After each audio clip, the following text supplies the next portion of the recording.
El 17 de noviembre de 1558, María Tudor agonizaba en el palacio de St. James, y la mujer a la que más había temido en el mundo estaba a punto de convertirse en reina. Esa mujer era su hermanastra, Isabel. Durante 5 años, María había llevado la corona, ostentado el poder y tenido la vida de Isabel en sus manos, y sin embargo, ahí estaban, María desvaneciéndose en la historia, Isabel ascendiendo a la gloria. Esta no era una historia de amor fraternal que salió mal. Esto nunca tuvo que ver con el amor. En una monarquía, tu familia no es tu consuelo, es tu competencia. Tus parientes de sangre son las personas más propensas a quitarte todo, y María Tudor lo entendía mejor que nadie. Había visto cómo apartaban a su madre, cómo se cuestionaba su propia legitimidad, cómo su padre destrozaba el tejido religioso de Inglaterra solo para casarse con una mujer que daría a luz a la sustituta de María. Esa sustituta era Isabel. Así que cuando preguntamos qué pensaba realmente María de Isabel, no estamos hablando de hermandad, cenas familiares o recuerdos de la infancia. Estamos preguntando algo mucho más oscuro. ¿Veía María a Isabel como una persona, o solo como una amenaza con una cara bonita y una pretensión peligrosa? María tuvo oportunidades de destruir a su hermana menor, momentos en los que los vientos políticos la habrían apoyado, cuando sus consejeros le susurraban que era necesario, cuando Isabel estaba sentada en la Torre de Londres con su vida pendiendo de un hilo, y aún así María no asestó el golpe final. La pregunta que persigue esta historia no es si María odiaba a Isabel, sino por qué no la mató cuando tuvo la oportunidad. Para entender lo que María veía cuando miraba a Isabel, tenemos que comprender la herida que nunca sanó. María nació el 18 de febrero de 1516, en el Palacio de Pleasance en Greenwich, hija del rey Enrique VIII y su primera esposa, Catalina de Aragón. Durante los primeros 17 años de su vida, María fue princesa de Inglaterra, heredera presunta al trono, educada por los mejores eruditos, tratada como debía ser tratada la hija de un rey. Su madre, Catalina, era querida, piadosa, digna, hija de los reyes católicos, Fernando e Isabel de España. La infancia de María fue de seguridad y certeza. Ella sabía quién era, legítima, real, católica, importante. Entonces llegó Ana Bolena, y todo lo que María conocía se hizo añicos como el cristal.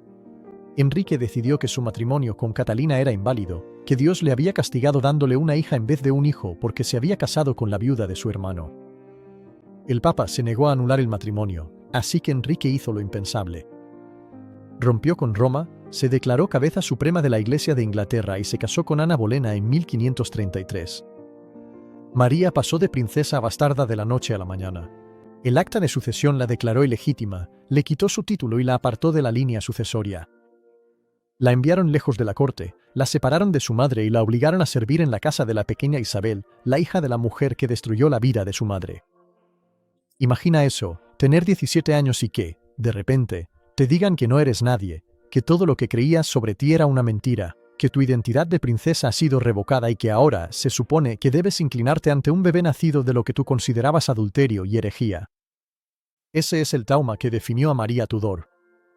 No fue solo algo político, fue personal, visceral, una herida en lo más profundo de su alma. Y cada vez que María miraba a Isabel durante el resto de su vida, veía cómo esa herida se reabría. Catalina de Aragón murió en enero de 1536, sola y abandonada, insistiendo aún en que era la verdadera esposa de Enrique. 5 meses después, Ana Bolena fue ejecutada acusada de adulterio, traición e incesto, cargos que casi con toda seguridad fueron inventados. Isabel, que aún no tenía 3 años, también fue declarada ilegítima. Podrías pensar que esto habría creado un terreno común entre las hermanas, 2 princesas bastardas apartadas por los caprichos de su padre. Pero María no lo veía así. Para María, Isabel siempre sería la hija de Ana Bolena, la mujer que se había hecho llamar reina mientras Catalina vivía, que se había burlado del sufrimiento de Catalina, que representaba todo lo que María despreciaba, la ambición, el protestantismo, la transgresión sexual, el nuevo orden que había destruido las viejas certezas. No importaba que Isabel fuera solo una niña. En la mente de María, Isabel llevaba el pecado de su madre en la sangre. Esta es la primera capa de lo que María veía cuando miraba a Isabel, no una hermana, sino un recordatorio andante del peor periodo de su vida. La hija de Ana Bolena, la niña de la mujer que había llamado bastarda María, el símbolo de todo lo que había salido mal. Pero había una segunda capa, aún más peligrosa. Isabel representaba el protestantismo. Ahora bien, La propia Isabel era cautelosa, quizá la persona más políticamente prudente de la Inglaterra Tudor. Asistía a misa católica durante el reinado de María. Mantenía sus opiniones religiosas en privado. Nunca desafió abiertamente el acuerdo religioso de María, pero nada de eso importaba. Para la creciente población protestante de Inglaterra, Isabel era la esperanza encarnada. Era la hija de Ana Bolena, quien había apoyado la reforma religiosa. Había sido educada por tutores protestantes durante el reinado de Eduardo V. Su mera existencia bastaba para convertirla en un símbolo, quisiera ella o no, y los símbolos son peligrosos. María lo sabía. Sabía que, en el turbio mundo de la política del siglo XVI, la perfección importaba más que la realidad. No importaba lo que Isabel realmente creyera. Lo que importaba era lo que la gente pensaba que creía, lo que esperaban que creyera. Cada protestante que quería ver fracasar la restauración católica de María miraba a Isabel y veía su futuro. Cada persona que resentía las hogueras y la persecución tenía el nombre de Isabel en los labios. María podía verlo suceder en tiempo real, su hermana menor convirtiéndose en el punto focal de todo lo que María intentaba reprimir. La tercera capa era la más práctica y la más aterradora. Isabel era un imán para las conspiraciones, no porque las buscara, sino simplemente por existir. En la brutal lógica de la política Tudor, si querías derrocar a María, necesitabas una alternativa. Isabel era la opción obvia. Tenía sangre real, era cercana al protestantismo, estaba disponible, y esto nos lleva al momento que definió su relación más que ningún otro. El momento en que el miedo de María se cristalizó en acción y la vida de Isabel pendía de un hilo. Esta es la rebelión de Wyatt de 1554, y fue lo más cerca que estuvo Isabel del cadalso durante el reinado de María. Esto es lo que ocurrió. María llevaba menos de un año como reina cuando anunció su intención de casarse con Felipe de España, hijo del emperador del Sacro Imperio Romano Germánico, Carlos V. El matrimonio era una jugada estratégica a nivel político. España era la nación católica más poderosa de Europa, y la alianza reforzaría la posición de María y su restauración religiosa. Pero en Inglaterra, el anuncio fue profundamente impopular. Muchos lo veían como que Inglaterra se convertiría en un estado satélite de España, perdiendo su independencia y siendo arrastrada a guerras extranjeras. El resentimiento era generalizado y se convirtió en rebelión. En enero de 1554, Sir Thomas Wyatt lideró un levantamiento en Kent, reuniendo a miles de hombres y marchando hacia Londres. El objetivo declarado era impedir el matrimonio con el español. El objetivo no declarado, pero ampliamente sospechado, era poner a Isabel en el trono. Wyatt afirmaba que no intentaba derrocar a María, solo cambiar su política, pero nadie se lo creía. En la atmósfera paranoica de la rebelión, el nombre de Isabel seguía apareciendo. Supuestamente, Wyatt había intentado ponerse en contacto con ella. Se dice que cartas iban y venían. Los conspiradores la mencionaban como la alternativa a María. Aunque Isabel no hubiera hecho nada, y las pruebas históricas sugieren que fue extremadamente cuidadosa de no hacer nada, quedó implicada simplemente por ser la beneficiaria obvia. La respuesta de María fue rápida y brutal. Reunió sus fuerzas, pronunció un emotivo discurso en el Guildhall que convenció a los londinenses de defenderla, y la rebelión de Wyatt fue aplastada en cuestión de semanas. Wyatt fue capturado, interrogado y finalmente ejecutado. Pero la pregunta seguía en el aire: ¿qué hacer con Isabel? Los consejeros de María estaban divididos. Algunos, especialmente la facción española y los católicos más radicales, querían que Isabel muriera. Era demasiado peligrosa para dejarla vivir, demasiado útil para los rebeldes, una amenaza demasiado grande para la estabilidad. Una rebelión había fracasado, pero habría otras, e Isabel siempre estaría ahí como alternativa. La solución era obvia: ejecutarla por traición. Pero había un problema. No había pruebas suficientes. Isabel había sido cautelosa. Se había quedado en su finca de Asrick, en Hertfordshire, durante la rebelión. Adujo estar enferma cuando la llamaron a Londres. Escribió cartas a María protestando su lealtad. Cuando finalmente la llevaron a la corte, insistió en que no sabía nada de la conspiración. El propio Wyatt, bajo interrogatorio e incluso tortura, no quiso implicarla directamente. Dijo que le había escrito, pero que no recibió ninguna respuesta alentadora. Eso no era suficiente para una condena por traición, no del todo. Pero María estaba aterrorizada, y cuando los monarcas tienen miedo, la ley se vuelve flexible. En marzo de 1554, Isabel fue enviada a la Torre de Londres, la misma torre donde su madre había estado recluida antes de su ejecución, la misma torre por la que tantos habían entrado y nunca salido. Isabel tenía 20 años, y debía de saber que su vida se medía en días o, como mucho, semanas. Comenzaron los interrogatorios. Los consejeros de María la interrogaron una y otra vez, intentando encontrar alguna fisura en su historia, alguna admisión de culpa, alguna prueba de que había estado implicada en la conspiración de Wyatt. Isabel se mantuvo firme.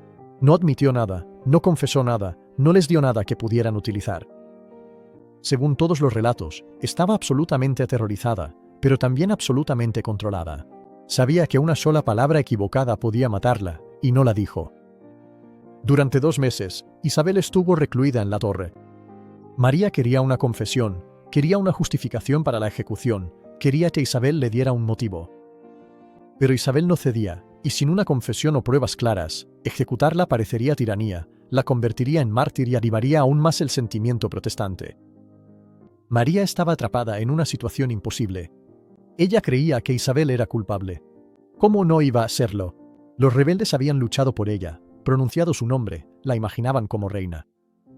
Pero la creencia no era prueba, y ejecutar a una princesa sin pruebas socavaría la propia legitimidad de María, precisamente aquello por lo que tanto había luchado para recuperar.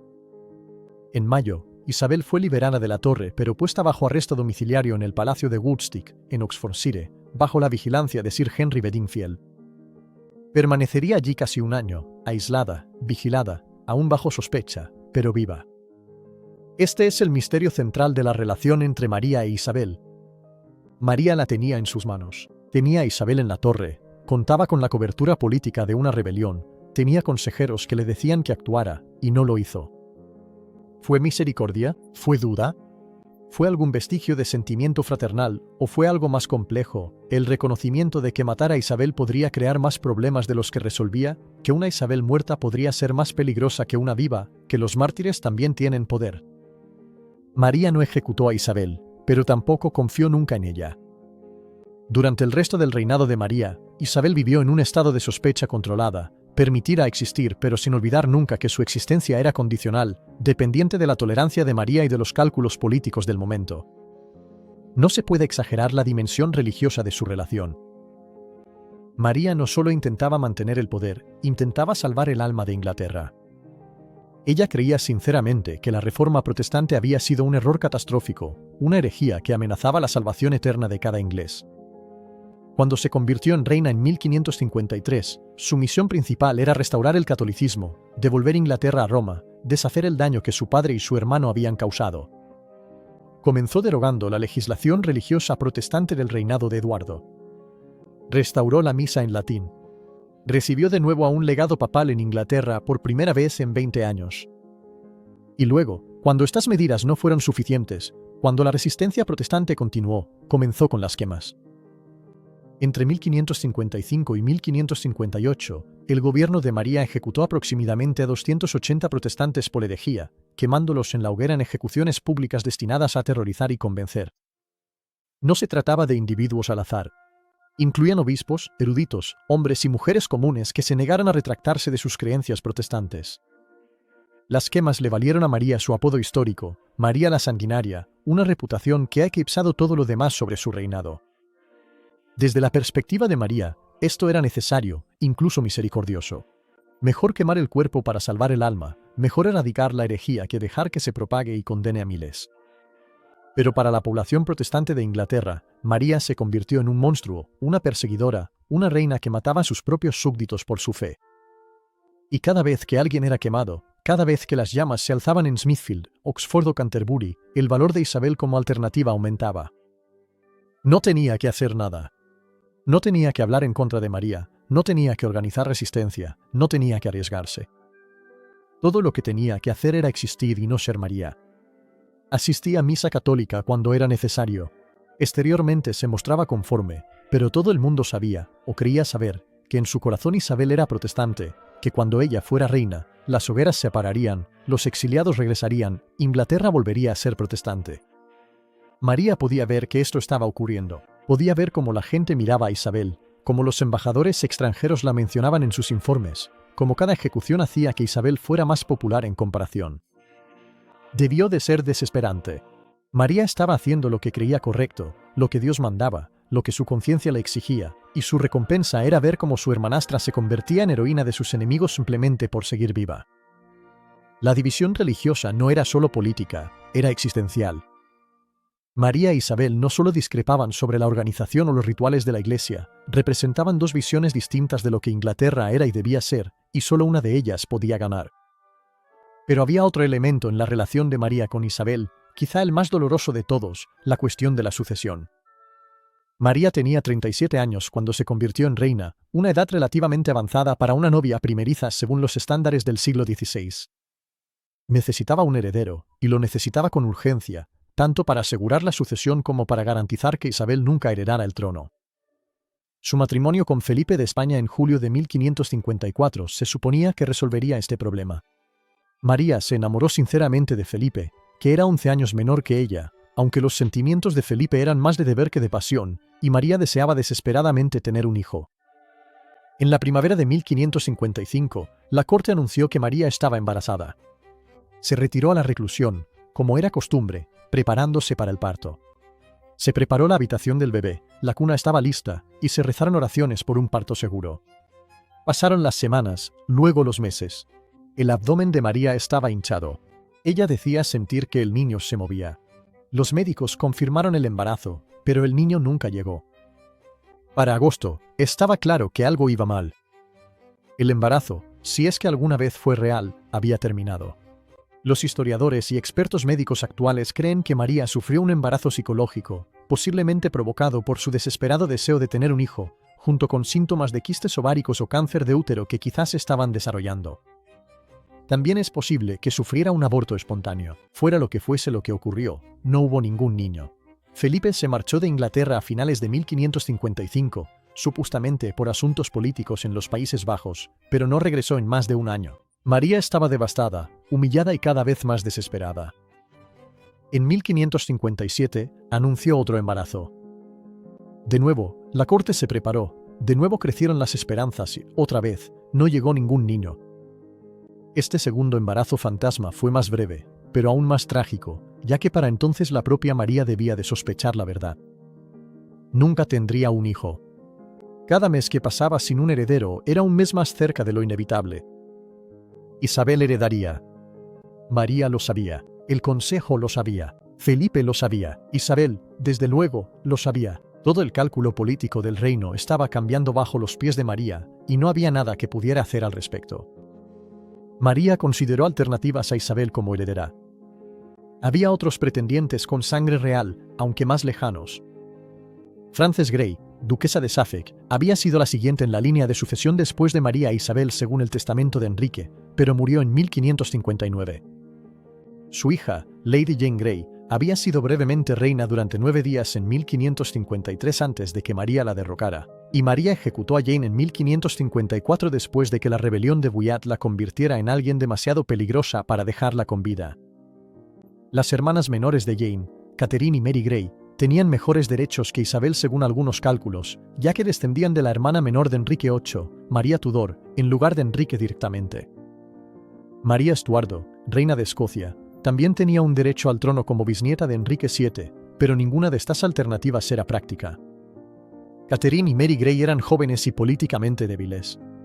María Estuardo era católica, lo cual le gustaba a María, pero también estaba alineada con Francia y era reina de Escocia, lo que supondría una pesadilla política de unión anglo-escocesa bajo influencia extranjera. Y lo más importante, el testamento de Enrique VIII había colocado explícitamente a María y luego a Isabel en la sucesión, y por mucho que a María le disgustara, su propia legitimidad dependía de respetar ese testamento. Saltar a Isabel sería admitir que los arreglos de Enrique eran inválidos, lo que socavaría el propio derecho de María. Así que María estaba atrapada. No podía tener hijos, no encontraba un heredero alternativo viable, no podía excluir legalmente a Isabel sin perjudicar su propia posición. Todo lo que podía hacer era observar cómo el futuro de Isabel se volvía más seguro con cada mes que pasaba. Mientras tanto, Felipe de España jugaba su propia partida. Al principio, había sido hostil hacia Isabel, viéndola como una amenaza protestante y apoyando la idea de su ejecución tras la rebelión de Wyatt. Pero a medida que quedaba claro que María no tendría hijos, los cálculos de Felipe cambiaron. Empezó a ver a Isabel como alguien potencialmente útil. Si Isabel se convertía en reina, sería joven, soltera y necesitaría aliados. Felipe imaginaba que podría manejarla, incluso casarse con ella él mismo tras la muerte de María, manteniendo así a Inglaterra dentro de la esfera de influencia española. Esto creó una dinámica extraña en la que Felipe, el propio marido de María, se convirtió en una de las voces que protegían a Isabel de los consejeros más hostiles de María. No era por afecto ni por principios, era una fría estrategia política, pero ayudó a mantener a Isabel con vida. María debió de saber del cambio de actitud de Felipe, debió de entender que incluso su propio marido estaba haciendo planes para una Inglaterra posterior a María, y que esos planes incluían a Isabel. La soledad que sintió María en sus últimos años es difícil de imaginar. Abandonada por su marido, incapaz de tener un heredero, viendo cómo su restauración religiosa encontraba resistencia, sabiendo que, al morir, todo por lo que había luchado probablemente sería deshecho por la mujer a la que había intentado suprimir durante años. ¿Qué pensaba realmente María de Isabel? La respuesta no es sencilla, porque María tampoco lo era. Era una mujer de profundas convicciones religiosas, traumas personales, paranoia política y un dolor genuino. Cuando miraba a Isabel, veía capas y capas de amenaza y resentimiento. Veía a la hija de Ana Bolena, la encarnación viva de la peor humillación de su vida. Veía un símbolo protestante que daba esperanza a herejes y rebeldes. Veía a una rival por el trono, cuya mera existencia fomentaba la conspiración y la inestabilidad. Veía a la mujer que desharía todo el trabajo de su vida después de su muerte. Pero también veía algo más, algo que probablemente María no podía nombrar del todo. Veía la inevitabilidad. Isabel no era solo una amenaza que había que eliminar. Era el futuro imponiéndose frente a los desesperados intentos de María por frenarlo. La tragedia de María era que lo comprendía, incluso mientras luchaba contra ello. Sabía que matar a Isabel la convertiría en mártir, avivaría el sentimiento protestante y podría provocar una guerra civil. Sabía que, sin pruebas claras de traición, ejecutar a Isabel haría que María pareciera una tirana en vez de una reina justa. Sabía que, incluso si lograba deshacerse de Isabel, la crisis de sucesión seguiría existiendo y que Inglaterra podría sumirse en el caos. Así que María tomó una decisión diferente. Dejó vivir a Isabel, pero hizo que esa vida fuera condicional, precaria, vigilada. Isabel pasó el reinado de María caminando por la cuerda floja, nunca del todo a salvo, nunca del todo en peligro, perfectamente equilibrada entre la supervivencia y la destrucción. Y esto quizá nos diga más sobre lo que María pensaba de Isabel que cualquier acción concreta. María no necesitaba odiar a Isabel para querer controlarla. No necesitaba verla como malvada, ni como peligrosa.